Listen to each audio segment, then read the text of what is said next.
think you guys have Whitney-fied me. Whitney has gone to #1. Yeah, my girl stepping out in the all black. Little bit 10 on her feet, don't know how to act. Pulling up to the scene with a top back. Money ain't even a thing, cause we got that. No drama, no drama. Leave it at home for your crazy baby mama. What's good, y'all? This is your girl, LEXISINGS. You already know what it is. I've been going in on these Whitney Houston reactions this week, so like, it's been going down. This bottle is gone, it's empty. I know I may look like, I don't know, like I drink too much, but I literally only drink when it's time to turn up for these reactions. If you haven't already, go in the kitchen, go and grab a snack, go and grab your drink, and just come drink with me. Today I am doing a reaction on Whitney Houston singing a medley of Porgy, and I am telling you, or Porgy, as well as I Have Nothing. I just want to say happy birthday to the late, great legend Whitney Houston herself. If you haven't already, go ahead and check on my channel. I do have a Whitney Houston cover on there. I'll put it up above me. All right, let's go ahead and get into this video.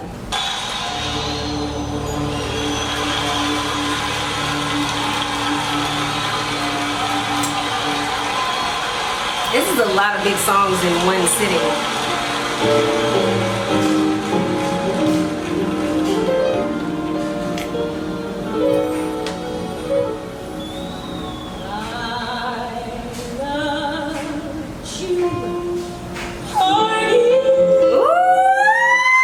Yes, let me rewind that. Let me put this drink down.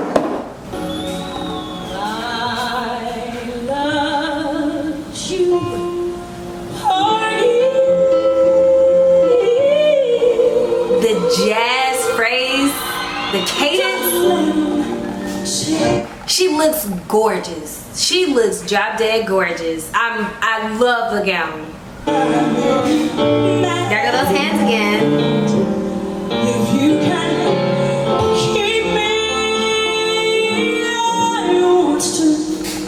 Her phrasing in this, like, R&B during this time period was very much similar to the jazz phrasing. Like the phrasing in R&B and mainstream pop music was very jazzy. The notes and the chord progressions change so often in jazz, and it's often moving, that a voice really does, you really have to have a skilled instrument in order to sound clean and cut on it, and she sounds really good.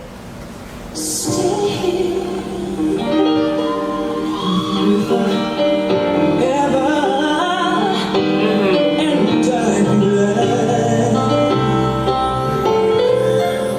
He playing the hell out of that piano. Yes. She's giving me sex appeal.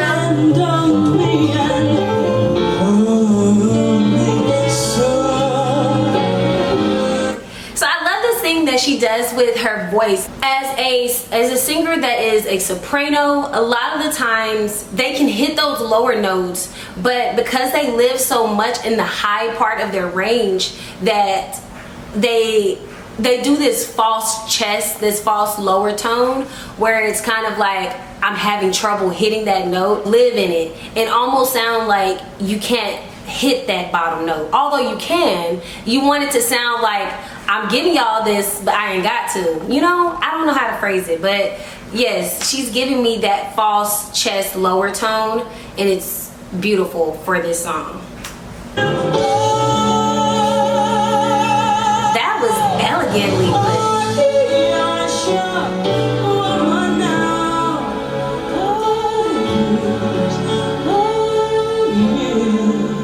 Yes, yes. And I ain't never going nowhere but you. Shut up.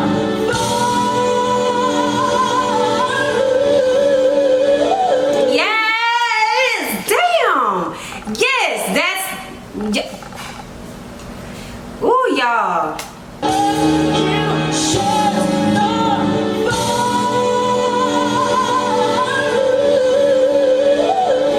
There's that Whitney run. And I am telling you, Wow, that was a great transition. Yes. see, you're the best man I've ever known. That's the way I am, ever known. No, no, no, no, no, no.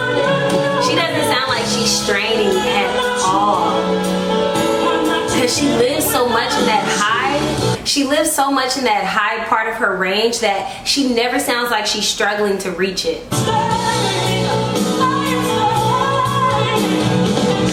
Yeah. She says chew.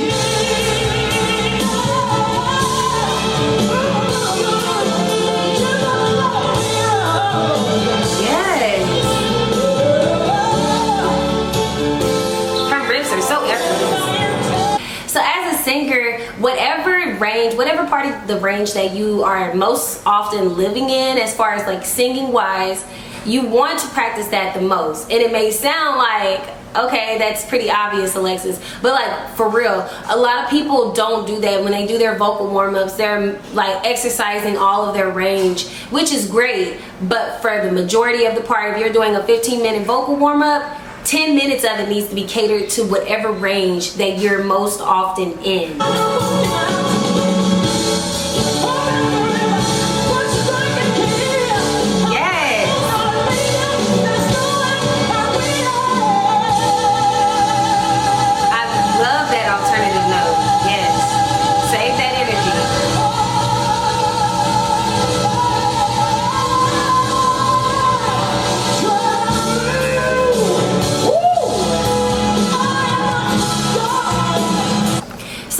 Easy to fall into the same pattern of notes the way that Jennifer Holliday once did it, and because the song needs time to breathe, it's such a heavy song and in-depth song that it needs time to breathe during the phrasing of it. But she does it so well to where she's kind of like doing these alternative notes, but on top of that she's cutting up the phrasing. It's not as precise as Jennifer Holliday's notes. Like, she's cutting up the phrasing to make room for her riffs and runs, and that's hard to figure out on its own. Of course, with practice and stuff, Whitney can do it just off the rip, freestyling it, but it's hard to really just get that skill down. That growl.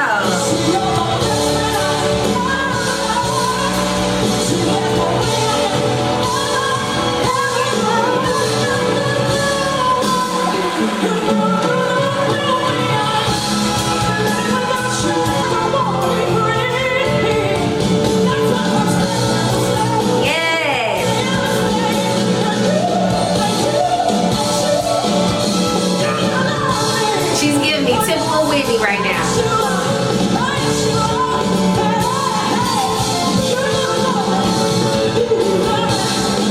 Ooh, yes.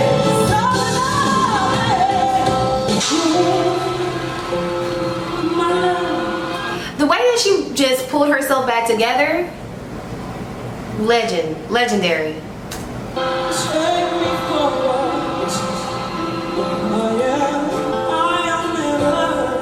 Yes.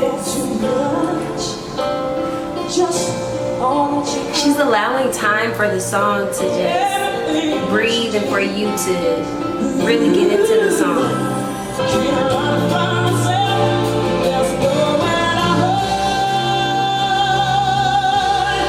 So, I don't know if you guys hear that. The way that I was taught to sing this song is on that note. Remember I told you guys that you don't want to brace for running off the edge when you're, you know, doing your higher parts of the song. Like, we're expecting that part of the song to be high, so we want her to already be there, and she's already there. Like, you don't even know that Whitney transitioned to that part when she does There's Nowhere to Hide. It's the way that she's making her vowel sounds so that she's giving you every part of the song and every part of the word, and she's allowing it to breathe, and she's not giving you that vibrato right off the top, off the rip of that note. She's giving you the high and then going into that vibrato. That's legendary, for real.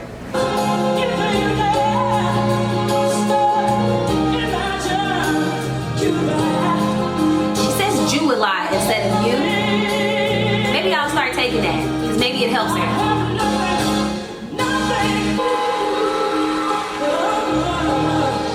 Yes. Her vowels, her placements. Yes. It's very musical, like it's very drama school, like it's very technical in certain parts of this song, and maybe that's why it's one of my favorite songs by Whitney Houston, because there's a lot of dynamics in there, but it's a lot of character that she adds into it when she sings it live. There's something charismatic about Whitney when she gets on stage and she turns her own songs into a whole nother song. Yes.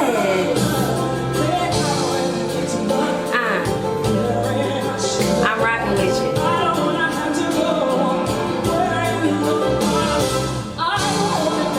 And the song is just coasting. She's coasting on the beat. Watch that vibrato. She finally added the vibrato in.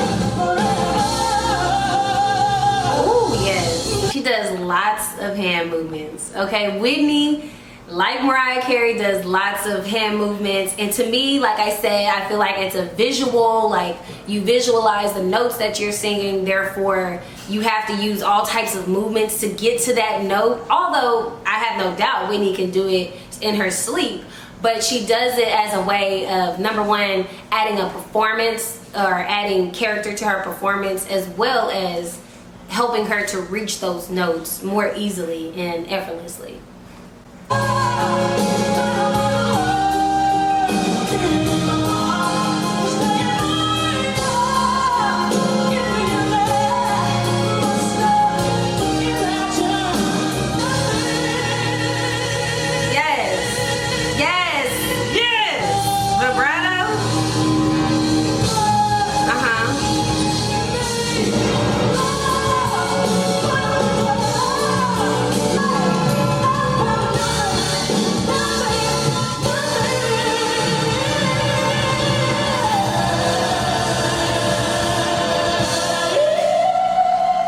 Yes, ma'am. Yes, ma'am. Yes.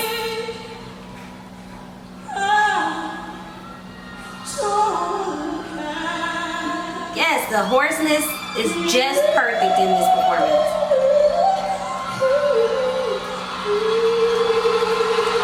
Alright. Okay. Yes. Yes.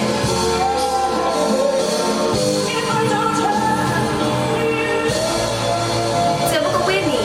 Typical Whitney, yes.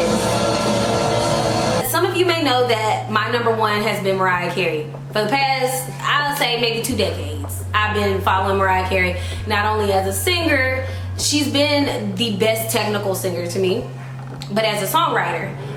But after watching this performance, I think I've finally reached, I think you guys have Whitney-fied me. I think I have reached, Whitney has gone to number 1 spot. I hate to say it, but I mean, this performance alone was just, it trumps any artist, any singer that I've seen. This performance alone let me know it solidified her number 1 spot in my book.